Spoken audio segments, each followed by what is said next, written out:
The advice and opinions expressed by the host of Autism Live and her guests are meant solely as suggestion and should not be in any way construed as child-specific advice. The Center for Autism and Related Disorders advises working with a board-certified behavior analyst who has experience with autism before starting any intensive behavioral intervention. Any choices you make in determining your child's treatment are completely at your own discretion.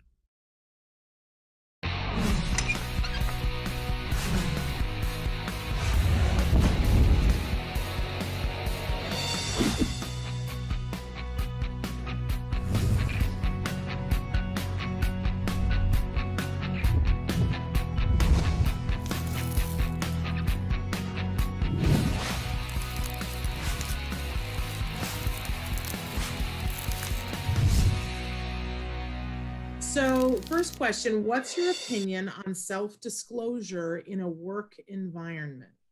That's a real loaded question. I just talked to a guy who had a very successful job. I think I'll leave out what the job is. Very successful, somewhat technical job. Had been with him for 5 years, very successfully, disclosed, got ostracized, and ended up leaving. And this just happened. Wow. This is now. That's disheartening. And I recommended this guy that did not disclose. Actually, in my own career, I never disclosed. I would tell them, no, never did. If they know about the movie, fine. If they don't, and no, I never disclosed. And when I started out in the early 70s, being a woman was a much bigger barrier than autism ever was in the cattle industry in the 70s. And I would just say things like, I'm terrible at multitasking. Okay, that's disclosing something. That's something very specific. Or I need a pilot's checklist to know how to operate this machine. That kind of stuff I would disclose. And I said, I've got to make myself a pilot's checklist of the steps because I've got rotten working memory. That kind of stuff I'll disclose. Very sad case, very competent guy, really mild end of the autism spectrum. And he lost his job. And this was right now. Wow. Within the last month, I talked. That is so disappointing. But it's so very, basically very disappointing. So what can I say to this guy? Yeah. And he's one where he doesn't need to disclose. Right. You see, now you got more, ones that you have to, but even in my own stuff, I mean, I'm sitting on an airplane with somebody I don't disclose. Yeah. If they know about the movie, fine, I talk about it. Right. But even so before the movie, so when you went to work at your college, you didn't disclose to them, you didn't tell them? Well, the college knew. Okay. But they knew. But you take my regular clients, I mean, the way I did an interview is I just sold the work. There's that scene in the movie with the drawings on the desk. An interview for me, in the first minute, I had the drawings out. Laying on the desk, pictures of jobs, my brochure, and I've got some of my drawings right here. What I learned to do is to just sell the work. There's some of my drawings. And I would just put those on the desk. And I had some trade magazine articles, things like that. Just lay the work out. Yeah. That's well, you've always been a big fan of having a portfolio and now having a virtual. In other words, you sell your work. But unfortunately, there's been some really bad cases of discrimination. Military don't disclose. Okay. And there's a lot of people in the military that I know are on the spectrum. I have talked to them. They've come to autism conferences. Well, then let me ask you this, because my son is getting ready. He's doing his college applications starting right now. Do you recommend that students disclose as they're applying to higher education? It kind of depends upon what kind of accommodations they need. But 5 years ago, we had another case where a guy was going to get his pilot's license and he made the mistake of disclosing to the FFA physician for his physical, and he did not get a pilot's license. Yeah. And I don't, that's wrong, but I'm just telling you stuff that's happened where people have reported right to me. That was 5 years ago. Wow. And if you're on the mile, for me, I learned what kind of things I need to do my job successfully. Like when I'm doing a team writing, we're doing some animal welfare guidelines. I just say to them, I like homework. I'll do this part of the document, this format, get it done on this date. In other words, well define what my bit is, and then do my bit, and don't criticize the others. Though I have been known to correct technical errors and not use any word changes, things. And there were technical errors. There are some things, animal welfare guidelines, where it's a matter of opinion, but these were just technical errors. It was just wrong. So I just corrected. I'll bet And it you're went a through. dream to work with. That's what I'll I bet did. But it's this was really disheartening. This guy that I just talked to, technical type of job he had, very good. 5 years he'd been there, Wow. and the boss just told the other guys to shun him. Wow. And this just happened, and Get him a lawyer. That sounds like I told him to walk away. This guy doesn't need to disclose. Yeah. And the thing is, you can disclose some particular thing you need, like I'm terrible at multitasking. I need a pilot's checklist. I like well-defined what my job role is. Great. See, that stuff, that's disclosing some specific need you need. But not a diagnosis. Well, it's disheartening. Terrible, but that just happened. And it is terrible. And I think everybody appreciates your candor and your honesty. I'm just telling you, they come to me. Yeah. They come to me. I don't go hunting for these things. They come up to me. Exactly. I'm going to move on to this other question because I'm interested to hear what your answer is. What is your greatest advice to help grandparents who are overly critical and hard to believe what parents tell them? I'm a consultant, and this is one of my first questions. And what do you recommend to them? We have a lot of grandparents. Well, I got to find out what the grandparents are critical of. See, one of the things on a lot of things, I don't get enough detail. Teachers will say, well, how do I work with autistic kids in the classroom? I don't even know what the age is. What is the problem? Okay, some of the common problems, sensory issues, multitasking. One of the things that's the problem with a lot of learning differences is you got a small processor. So I can tell you. Messed up and go ahead. But I can tell you, Dr. Grandin, that for a lot of because I get a lot of these comments from parents, that the grandparents doubt the diagnosis and they say that child doesn't have autism. You just need to parent them better. They need to have their butt paddled when they do something wrong. And they feel like there aren't enough consequences that are negative for the kids. Well, the thing is, for me, there were very clear rules. Tantrums at school were no TV for one night. That was very clear. Then another one that I talked to was a guy, computer programmer, making a ton of money, doing a little bit of fraud stuff with money. And is autism an excuse for that? No, it's not. I was brought up with very strict, like you don't cheat at games. That was taught to me at a very young age.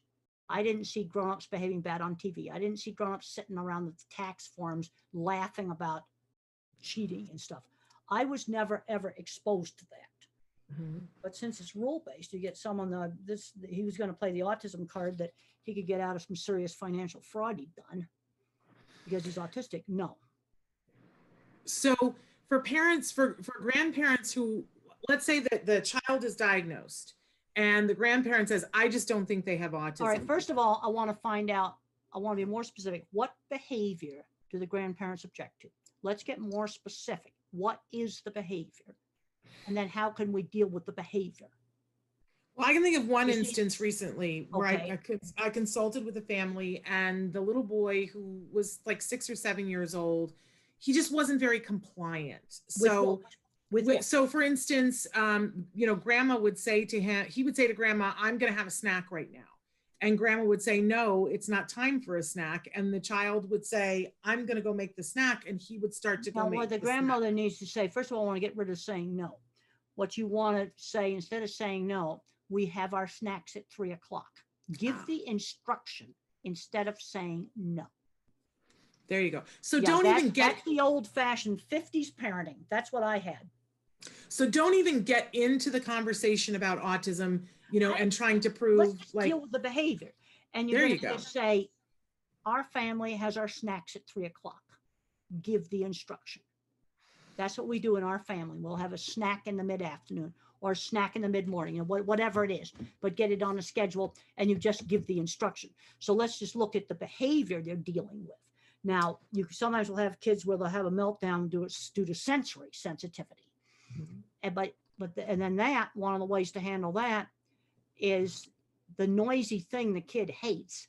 It could be I saw a kid just the other day with a little electric battery operated leaf blower. That'd be something a lot of kids with autism would hate. There's a little battery operated one, so it would have been safe for them to use. And you let them turn it on and off, or the vacuum cleaner, or the hair dryer, whatever the noisy thing is. Let the kid control it. I like that. And I looked at this little leaf blower, and I'm going, oh, we're going to let it. It was battery operated, so it was safe. Yeah. And the kid can turn it on and off and control it. So they can take as much as they want to take. And Well, then that's turn it right. off. That's really important. And that can sometimes help with, specific noisy things. There was one boy that was terrified of the scoreboard buzzer in the gym. And they took him down to the gym and they let him press the button and he started making tunes on it. Oh, Now that's lovely. something you see, but the thing is, I want to find out what behavior Granny doesn't like and then try to deal with it. Yeah. Well, I think that's wonderful.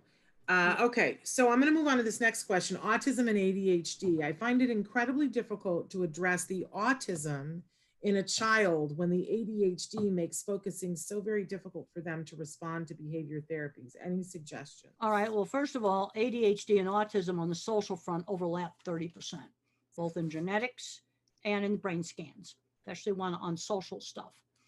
Okay, so let's just look at the task. You see, I have to get very specific so I can visualize. All right, what is it? What are they trying to teach you? What are they trying to teach you? How old is the kid?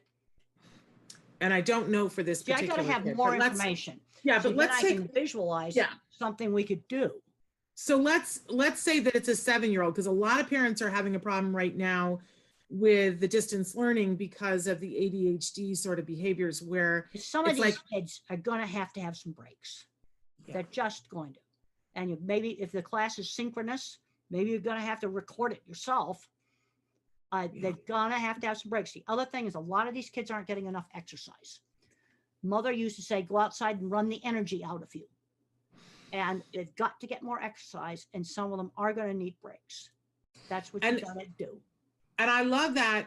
We've been talking a lot about, you've said before that you need a burst of activity and that helps you to regulate yourselves. And I've been saying that over and over and over again, because I've noticed that with all of us with COVID, we had to buy a treadmill in our house.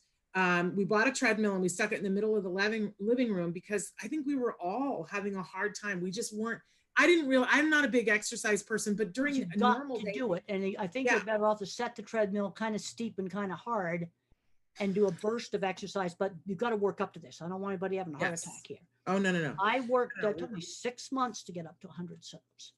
100 sit-ups. All right. I'm going to work on that. And, and if you set the machine stiff, so it's hard to do it, and maybe on quite a bit of a slant, you're going to work up to doing 10 minutes of hard exercise. But I do a very little hard burst, which really makes you sweat, makes you strain, but you have to work up to it. I don't want somebody keeling over doing this. Yeah, no. But I think what I noticed for all three of us in our household is that once we started doing the treadmill, everything else became a little bit easier. That's right. Because you could regulate a little bit easier. And you put the treadmill in the middle of the living room, so you're going to everybody has to use it.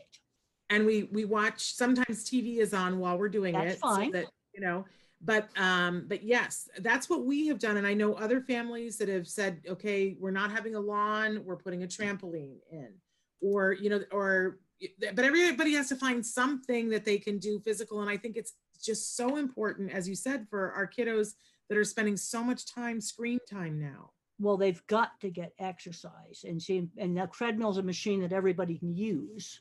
Mm-hmm. And you put in the middle of the living room, and then whether everybody has used it enough. That's right. We're keeping and I am very, very proud to say I think we started at 5 minutes, Temple, and we're up to 17 minutes now.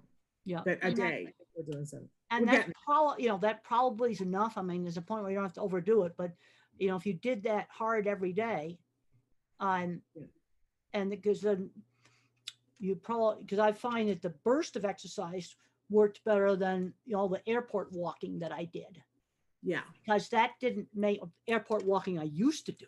I haven't been in an airport since March 12th. Right. But the airport walking didn't make me sweat and huff and puff and sweat. And I actually added up how far I walked in the Denver airport, and it was a long ways, but that just didn't do it. I do walking now for back pain, Oh, there you go. but I need that burst of hard exercise for the other things. And you got to get the kids doing this. I think Yeah. putting a treadmill in the middle of the living room is a real good idea. There you go. I'm Then glad you you know approved. everybody using it. We didn't. We were going to take it upstairs, but it came and it was too heavy. We couldn't carry it upstairs, Temple. So it's sitting in the living room, but it's not gathering dust. Let me tell you. Well, good. It's not used as a clothes rack. No clothes on that. Oh, It's that's used good. every single day. Okay, new question. Temple, how do we know what kind of thinkers our kids are? I have 3 children, all on the spectrum. My oldest is 10. He does not like drawing or writing, loves video games, doesn't like math or reading, loves science projects. My middle son is almost 5 and he loves both puzzles and building things and working on things, even video games. Also likes to color, to draw. Then my daughter, who is almost 4, she loves to color and write and loves sensory play such as Play-Doh and several types of slime. All right. First of all, in the real little kids, it's going to be difficult to tell. It didn't show up with me until I was like 2nd, 3rd grade, 7 or 8 years old. And that's when my ability in art showed up. Or you'll get a kid that's ability in math will show up. And then you need to give them harder math. If you think you got a math kid, introduce computer programming. And then show them really cool stuff, like the touch screens on the Dragon spacecraft that just went up to the space station, SpaceX. Those run on JavaScript, the same program that's for Minecraft. Writing kids often love facts, they like history and facts, and these things. If kids get exposed to enough stuff, then you'll see it. I'm seeing kids that are really good with Legos, and nobody thought to introduce tools. And if they're good at Legos, you need to introduce tools by 2nd and 3rd grade and learn how to use a screwdriver and hammer, pliers. These are things I was using as a really young child. Then maybe a little later, a small electric cordless battery operated drill, and handsaw, all hand tools, of course, and except maybe the electric drill. And one of the most favorite things I ever got. And you teach them how to use them safely, and because there's a lot of visual thinkers like me, where skilled trade's a perfect place for us to go. I guarantee you, it's essential work. We'll have jobs forever. We will have jobs forever. And the math kids, some of the way they're teaching math now is really weird. You want to find out you have a math kid, get some old-fashioned algebra books and geometry books and let the kid have them and see what he does with them. You see, they can't show the skill if they're not exposed. Very good. That's the thing. Somebody gave me a million years ago, they gave me a lady toolkit, and in it was a crank drill. Oh, yes. And to this day, I use that thing. I have a cordless drill that's, a bad, but then I got to charge it, and I can never find. Well, a crank drill is like an egg beater drill. Yeah. And I use it still all the time, because if I just need to drill a little hole, and I always think about what a great thing for a mechanical kid before the cordless. But those are the kind of things that when I was fairly little kid, I was like 4th grade, I was using one of those cranker, egg beater drill. Yeah, I love it. These are things that but if kids aren't exposed to tools, how are they going to find out whether they love them or hate them? Yeah. And if you don't expose a kid to art stuff, and then you've got, or math kids, usually they just take right off of the math. But some of this math, the way they're teaching it, I looked it up online. I looked up 1st, 2nd, 3rd grade Common Core math. I'm going, you got to be joking. Let's just get some old-fashioned math. Then go up in the attic and find the old geometry books and the old algebra books. And if you've got a math kid, they'll take off. He'll either be an algebra kid or a geometry kid. And I am definitely was not the math kid. Algebra, I never passed an algebra class. I managed to get out of it. But what you need for skilled trade is the old-fashioned, I'm going to say old-fashioned up through 6th grade math is what you need for skilled trade. You don't need any more than that. Things like find the volume of a cylinder, area of a circle, measure a room, some angles for roofs. Yeah, I that sounds like the 7th ring of hell to me, because I'm definitely not a math kid. But you've always been a big fan of, because you turned me on to it, Khan Academy. Khan Academy is all kinds of great stuff. Khan Academy, then for programming, code.org. Then if you want to turn on the kids that love patterns, You can look up fractals online, and you go on to Google Images and look up protein symmetry. Protein symmetry. You will find patterns that are inside your body that look like cathedral windows. I think that one of the most amazing things was when my son learned how to, as he calls, search it up. We'll be talking about something and he'll go, well, let me search it up. And when he learned how to Google things for himself, I couldn't believe the things that he would Google and that he would discover and that he would learn about. It was fascinating. And it occurred to me that I don't know that all kids know how to do that. Well, I'm finding I have a called my internet project in my class, and they've got to pick out a question in animal behavior that interests them. And then they have to look up 8 scientific journal articles on 4 different databases. And what I'm finding in that is, for some students, it's a really easy assignment. About a third of the students don't even know how to do it. And the other thing they don't know how to do is how do you summarize. So I've got 8 articles about some question, how do bees navigate? Let's say that was the thing you look up. Well, tell me in a half page of single space type, how do bees navigate? After you've read these papers, you ought to know. Yeah. Yeah. How do you summarize? Because we got a lot of kids getting through into college now. They've never done a book report. Yeah. So they've never learned how do you summarize something. It's true. It's absolutely true. Something to think about. Okay, Dr. Temple, my son is 6 years old and on the spectrum. He is good at many things like music.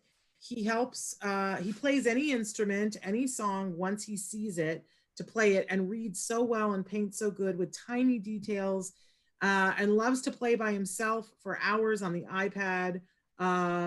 All the time, new stuff while playing. He never responds unless we shout out loud.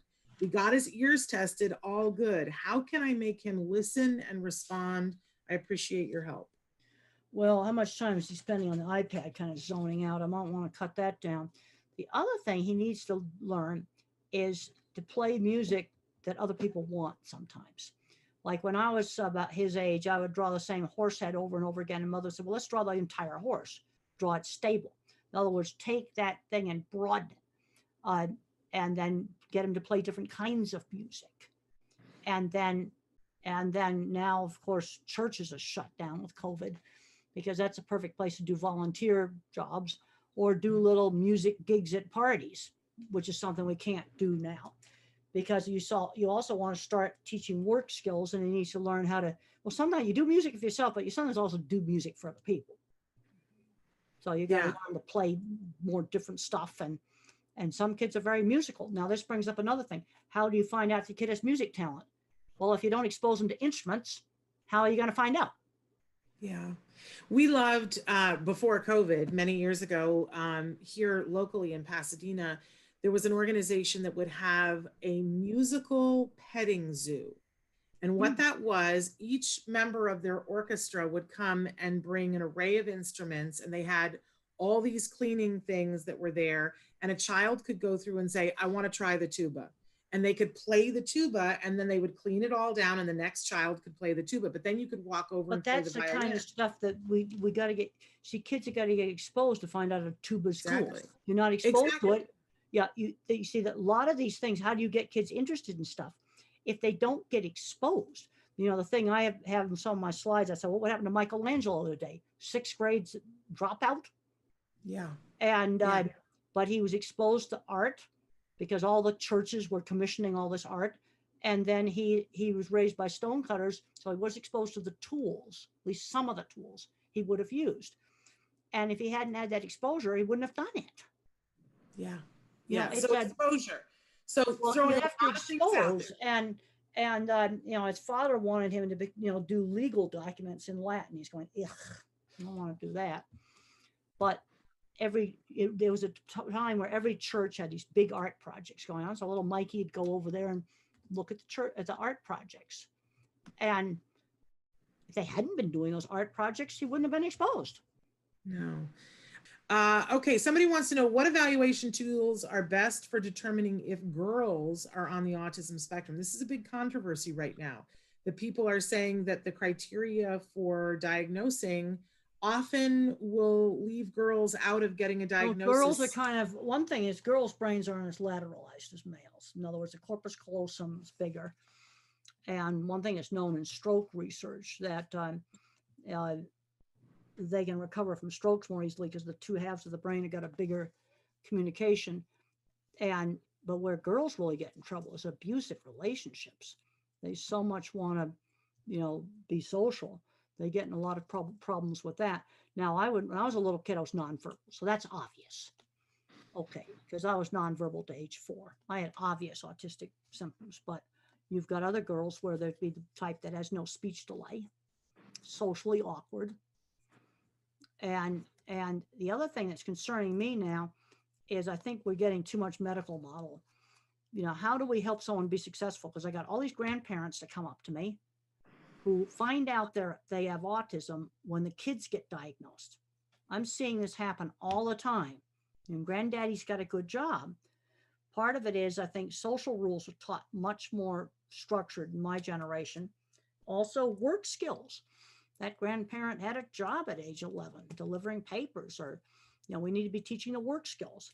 And one of the great things was like church volunteer jobs. You got to learn how to do a task outside the family on a schedule. That's something you've got to learn how to do. And the kids is good with the music. He needs to learn how to do requests. You see, that's learning a work skill. Yeah, wonderful. I have a 21-year-old son diagnosed moderate to severe when he was 2.5 years old. All the perseverative behaviors, circles, talking to himself. We did detox, chelation, play therapy, ABA. He mainstreamed fully in 6th grade, graduated high school with a 3.9, including honors classes, now a junior in college, enjoying getting to be totally online this semester because he really wants friends, that social connection. But even with getting into the top jazz choir, because he has perfect pitch, rushing and being offered 3 fraternities, choose one, and even accepted into a music fraternity, still couldn't make any connections. He is totally enjoying his junior year remotely living at home. His autism services director said that this is difficult because most kids on the spectrum are happy alone. Well, it sounds like he's doing pretty good. So what's his problem? The problem is that he wants to connect, that he's having troubles connecting, and they want to know if you have any thoughts. And what do you mean by connecting? He wants friends. He wants to be able not getting any friends, because usually when you're in this many different things with shared interests, you get some friends who shared interests. But he's not. And she's saying he's in this, he's in the choir, he's in the fraternity. But oftentimes you get friends through those shared interests. Now sometimes one thing I had to learn is I couldn't go on and on and on talking about the same carnival ride over and over again. People get sick of that. So you have to make some rules. Okay, why has he not got friends? I have a few more questions I got to ask, because when I was his age, I did have friends who shared interests. And a couple of the people I was friends with were probably on the spectrum, but it was through shared interest. And he's doing shared interest things. They invited him into a music fraternity. And he might be kind of just going on and on and on, talking about his favorite thing to where other people get bored. And someone needs to just coach him that, okay, you talked about the bassoon like for 2 hours now. I'm just making something up. And with an instrument, and people are getting bored with it. You see, I need more information to find out. He's probably doing something like that just totally turns off the other people. And I wonder if mom can be a little bit of a sleuth while he's home doing stuff online to see, because even in the Zoom, you can begin to see it's a little bit different. Sure. Yeah. And then is he just yakking on and on and on?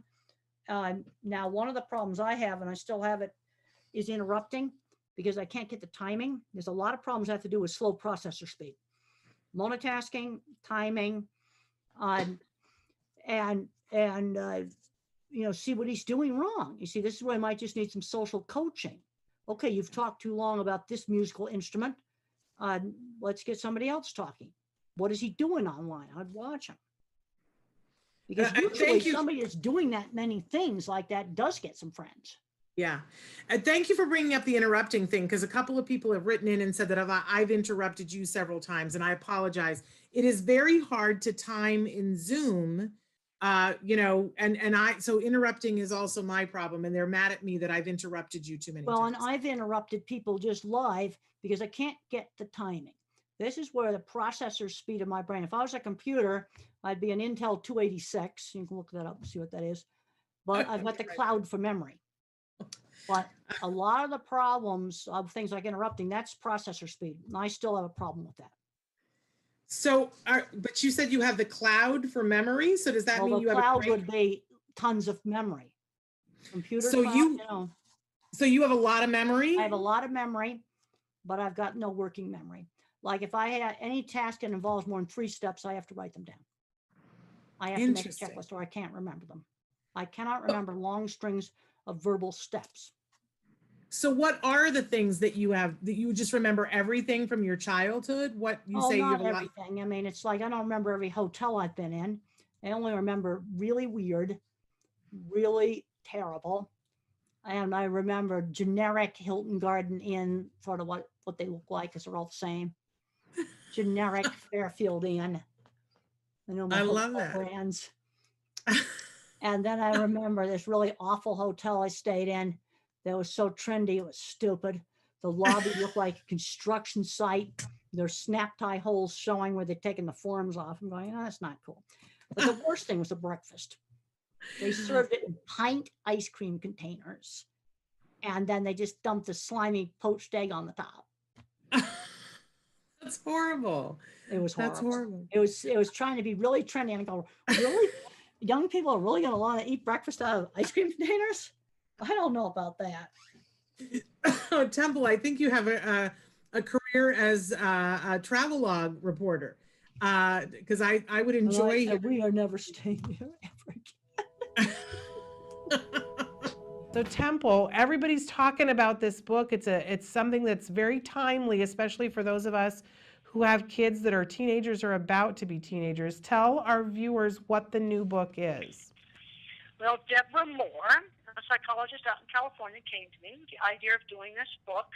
And one of the big things we wanted to talk about is the problem of certain kids on the autism spectrum getting addicted to video games. And I'm seeing some very bad outcomes. You know, like he's 23 years old, he's in the basement playing video games, and he doesn't do anything else. And Deborah Moore put together a great chapter in the Loving Push on video games. We also have some very nice first-person profiles of people on the spectrum being successful in jobs, which is a really good positive thing. I can't emphasize enough the importance of kids getting jobs when they're in high school, even volunteer jobs at the church or anything. They've got to learn that discipline and responsibility of having a job. You've got to be there on time. You've got to be reliable. When I was 15 years old, I was cleaning horse stalls, and when I was 13 years old, another got me sewing job. I've seen too many smart kids on the spectrum that are not learning how to work. Yeah, and I love the idea, Temple. You talk about this a lot, about how we can't just expect them to be ready for a job suddenly, miraculously, when they turn 18, that there's a whole process that we have to do to help them to be ready, and that we used to do this all the time, that I had to do jobs, odd jobs around the neighborhood well before I was at an age where I was eligible for a job. And you did as well, right? Well, when I was 13, Mother got me a little sewing job, and when I was even younger, I'd washed a few cars. It's important to have a slow transition from the world of school to the world of work. I'm seeing too often where a child on the spectrum graduates from college, and he has never had a job of any kind of a job. And so if you have a kid in high school, I want to get him out working. He can be in the informal economy when he's young. As soon as he's 14, 16, I want him to get a real job just to learn work skills. If you have individuals in college right now, they need to be doing career-relevant summer internships.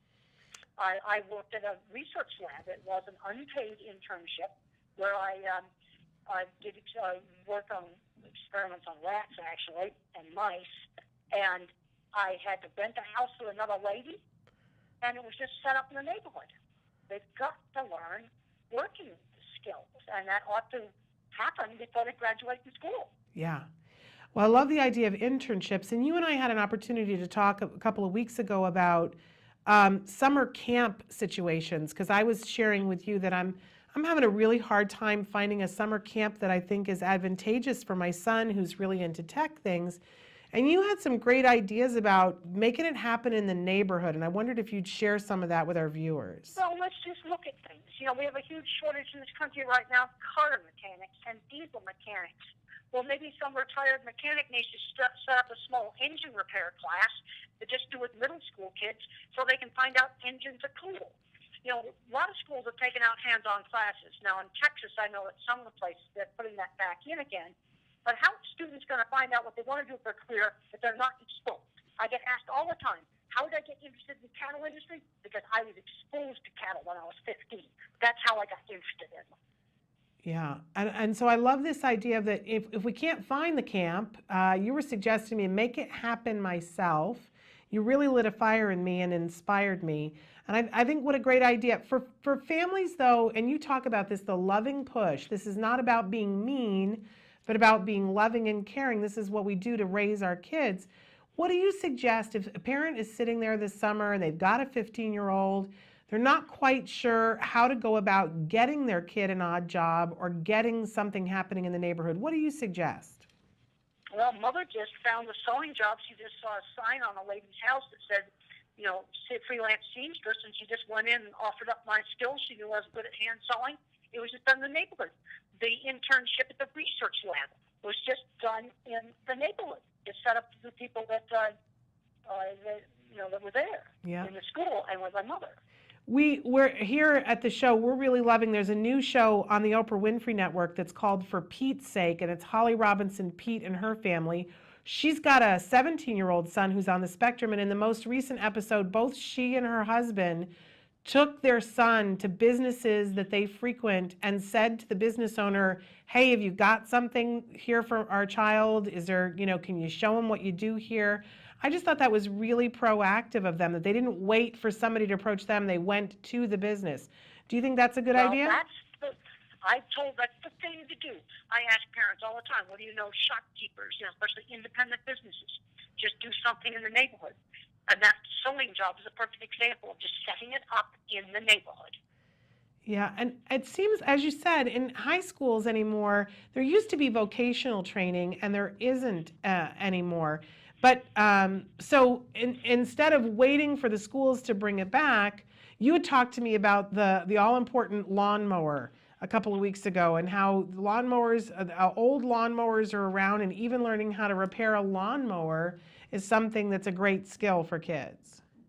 Well, it gets a kid interested in engines. He's going to find out that maybe engines are interesting. And that lawnmower could then go on and turn into an auto mechanics class. See, the problem is that all of those vocational things have moved to the community college. But that's almost too late.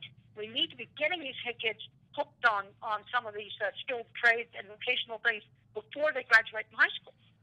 Absolutely, absolutely. And then I wondered if we could take just a second to talk with you, Dr. Grandin, about inclusion and how you feel about, there's a big push right now that a lot of schools have started specific programs that are just for kids with autism, where they're putting them someplace else on campus. Likewise, now, what age of kids are you talking about? I'm talking about junior, from kindergarten all the way up through high school. And then there are other schools that are making a big push for inclusion, having everybody in the classroom together. And I was wondering if you had any thoughts about either of those models. Well, sometimes the correct thing to do for a particular kid is something in between. But I'll tell you something I don't want to see. I walk into a brand new autism school, and you got 4 or 5 very severely handicapped kids in a room, and then they're sitting amongst them as a 12-year-old that should definitely not be there, fully verbal, just messing around on a computer. He should be in a gifted class. That's what I don't want to see. See, autism is turned into such a broad spectrum that I'm seeing too many of the Asperger type of kids held behind when they ought to be working for NASA. I've talked to a lot of people at NASA. I know there's people there that are sort of mildly on the spectrum. So one kind of geeky kid gets to go work for NASA and Google, and another geeky kid's playing video games in the basement on Social Security, and they're the same geeky kid. Yeah. See, I don't get hung up on the labels. I'm seeing the people. I see them as I talk about it. Yeah, I got to say, I think that you got such an insight in this area, Dr. Grandin, and I I would love to, see some of these programs spring up that can fill this gap in a way that's really affordable for families. I think that an industrious parent knows how to get this started, but there are a lot of parents that probably need some help getting these things started. And if well, they just sort of, the other thing I'd say on is, I've worked for 20 years in the construction industry. I would design a project, then I'd supervise its construction. And one thing I learned is, how do you get things done? Like, if you ran out of parts, we got on the phone and called. Now today, you get on the internet and search, they have found the parts. It's an urgency. How do you get it done? Yeah. It's the problem solving that I think is missing. We talk about teaching critical thinking in high schools and junior highs, but if it's not practical and hands-on, I don't know that the lesson really gets taught. Well, hands-on things. I remember in sewing, and I loved sewing when I was in elementary school, and I cut some fabric wrong in a wrecked project. And I learned from that you don't rush. Some other time you might make a mistake, and then you just have to figure out some other way to do it. When I made bird kites that I flew behind my trike when I was really little, I experimented with these bird kites. Hands-on things teach practical problem solving. And I think a lot of people today don't know how to do practical problem solving because they haven't done any hands-on things. Yeah, no, it's true. And a lot of times, I love that the book talks about how we're going to have to push our kids, because I think a lot of people, myself included, I have coddled my kid. You pointed that out to me this fall. We went to lunch together, and I was not letting my son use the restroom by himself, and you went up one side of me and down the other, and he's very grateful to you, Dr. Grandin. And you know what? He just got right up and he used it. He did, and whenever I'm being too much of a smother now, he threatens to call you, because he knows that you're on his side, and that's good. I think parents need that. I knew that at that barbecue restaurant, that restaurant was going to be perfectly safe. Yes, and he had such a good time with you that day, I have to say. Now, I wonder, as we're getting ready to be in April, Autism Awareness Month, and a lot of people are going to be talking about autism, and already this week there's been a lot in the news talking about autism, and there's a discussion about what the discussion should be. And I'd like to hear from you, Dr. Grandin, about what do you think the discussion about autism should be right now? Well, I'm very concerned about how broad the spectrum is. And I don't want to see a smart, geeky kid who maybe should work for Google going down the wrong track. You see, the problem is, when you just think about it in language, you get locked into the label. See, one advantage of being a visual thinker is I see a geeky kid at a gifted conference, then I go over to an autism conference, they're the same geeky kid. And then I go to a tech company and I see 10 years older, it's the same kind of geeky kid. I want to see them get into those good jobs. And then you've got another end of the spectrum where they're very severely handicapped. They're not going to work for Google. You see, this is the problem we've got with the autism diagnosis. It's so broad. Yeah. Going from someone who remains with very severe handicaps to somebody that ought to be in a gifted program, but they're socially awkward. This is one of the things that's a real problem. Now, when it comes to early intervention, that's one place where that's really improved. You've got 3-year-olds that are not talking. You've got to start working on that kid and working on him right now. Yeah, I so agree with you about the huge wide spectrum. And I know I promised you that we weren't going to keep you very long, so I want to thank you for being with us. We're going to close out of the recording, but then I'm going to ask you to stay on the line with me for just one quick second when we're done. But thank you so much. And just a last question for you, Dr. Grandin. Do you do anything particular in the month of April to commemorate Autism Awareness Month? I've got a ton of speaking engagements. Well, and that is such a great service to our community. You always enlighten us. You always lift us up. And we thank you so much for your time. Well, thank you very much for having me.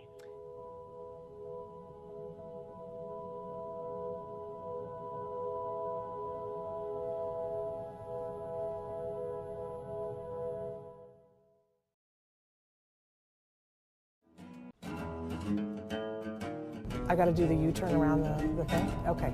So, Kelby, do I want the north entry or the south, or does it matter? Okay. Are we doing curbside bag check? Which way, Kelby? Left? Yeah. Okay. Kelby, can I go through the T?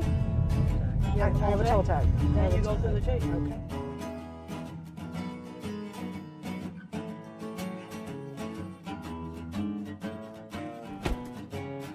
What do you do that like you could just spend 2 hours doing and have it suck all your time?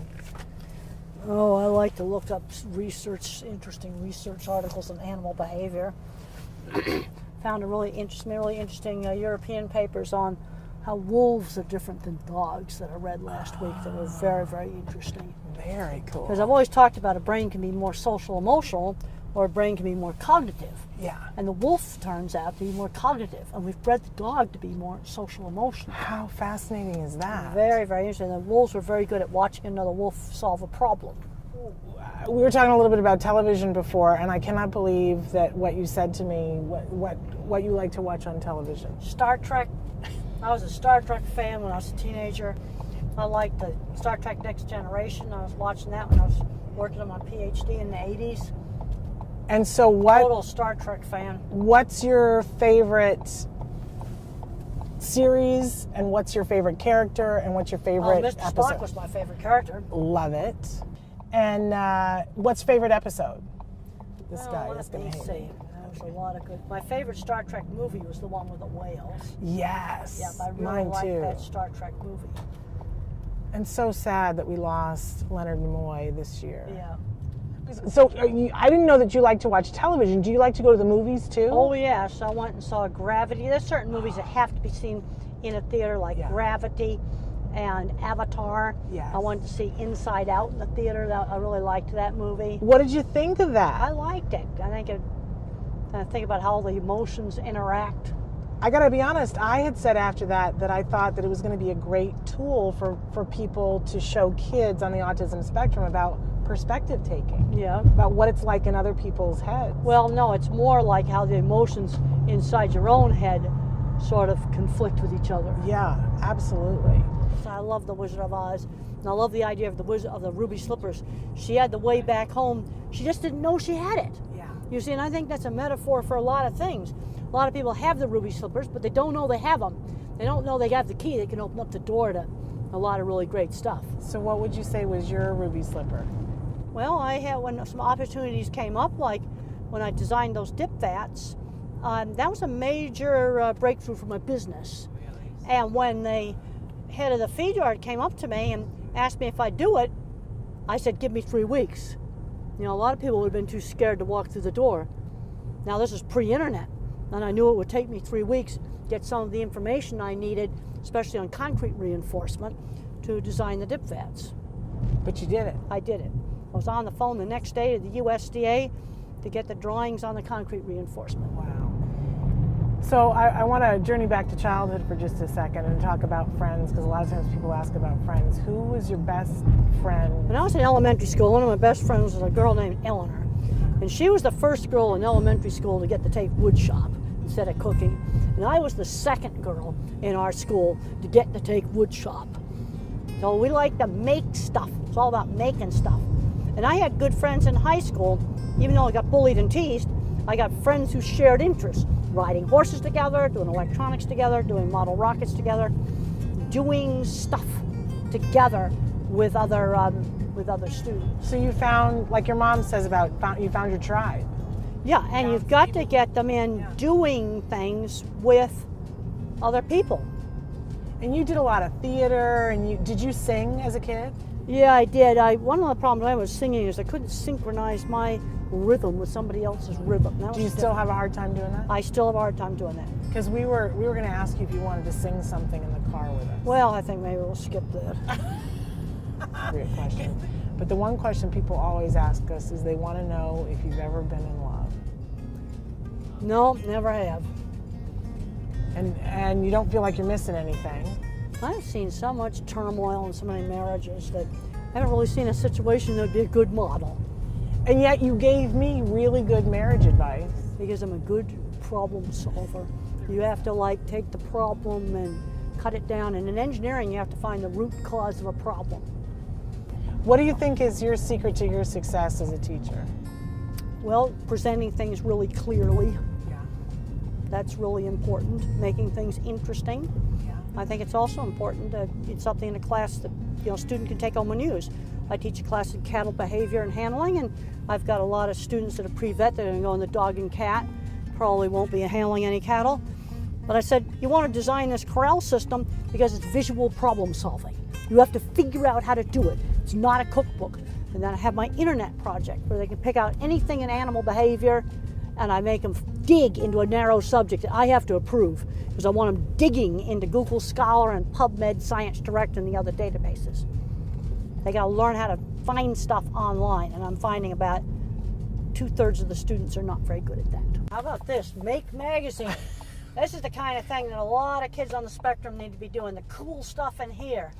Really interesting. Make Magazine is going to love that you Make did that. Magazine. That's a wonderful magazine. And I'm okay. Yes, and they're resurrecting old satellites from mission control and an abandoned McDonald's. That's the kind of stuff I really like.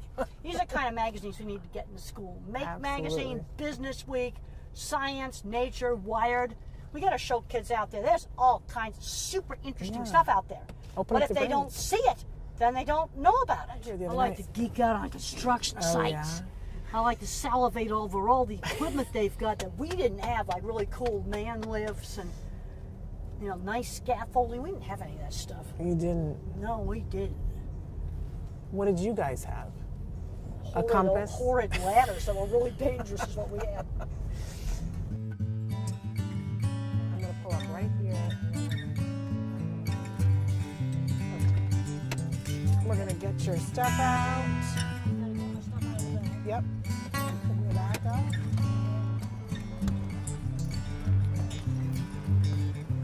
Oh. We have to get the mic back from you too. Oh, you took it off already. You're good. I'm attached to mine.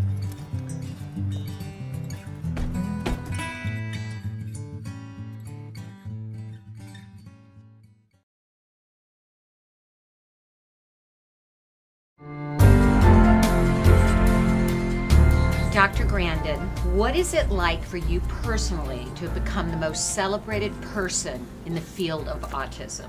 Well, I feel it's a responsibility. I get a lot of emails and letters from young kids. In fact, at the last conference I was at, I got a whole envelope of letters from kids in an English class. What makes me pleased is I think I'm inspiring a lot of kids to succeed, because I want to see kids succeed. Now, one problem I'm seeing with some of the fully verbal kids is they're not getting stretched enough. I see kids coming up to me at conferences where nobody's taught them how to shake hands. See, when I was a young child, I had to be party host at my mother's parties. I had to shake hands, say please and thank you, have table manners, learn how to shop. And I'm seeing too many situations where they aren't learning those basic skills. Yeah, so you really think they need the basic skills that every child should learn? Yes. Now, in the 50s, every child was taught social skills in a much more structured way. And today, that's not the case. Now, the so-called normal kids, they pick it up, but the autistic kids have got to be taught. Okay. And that's not being done enough. What kind of preconceptions, though, do you think most people have about relating to those with ASD? Autism is a really big spectrum. You're going all the way from Silicon Valley down to somebody with a lot of intellectual challenges. Now, the kinds of services and things a person needs is very different, those two ends of the spectrum. And I go to different places. I go to Silicon Valley, and I see a lot of people that I know are on the spectrum. And then I go see another kid that's smart at math, but nothing's being done to develop his skills, and he's getting addicted to video games. And they are the same kind of kid. The thing that I'm seeing, especially on the mild end of the spectrum, is too many kids sort of becoming the label. I'm very concerned about them getting a handicap mentality. Then I go over to the meatpacking plant, and there's a whole maintenance shop of old hippies that I know are on the spectrum, and they run that maintenance shop, and they've been there for years and years and years. Why do you think the numbers, 1 in 68 now, have risen so dramatically? I think on the mild end of the spectrum, it's increased detection. Because I can think of kids I went to elementary school with, kids I went to college with, that today would be diagnosed on the spectrum. I think that's a big part of it on the mild end of the spectrum. Now, I think there also is some severe autism that may have actually increased because there's more environmental contaminants and there's more medications being given during early pregnancy. Dr. Grandin, you beg parents not to let their children with autism be defined by the DSM or the Diagnostic and Statistical Manual of Mental Disorders. Why?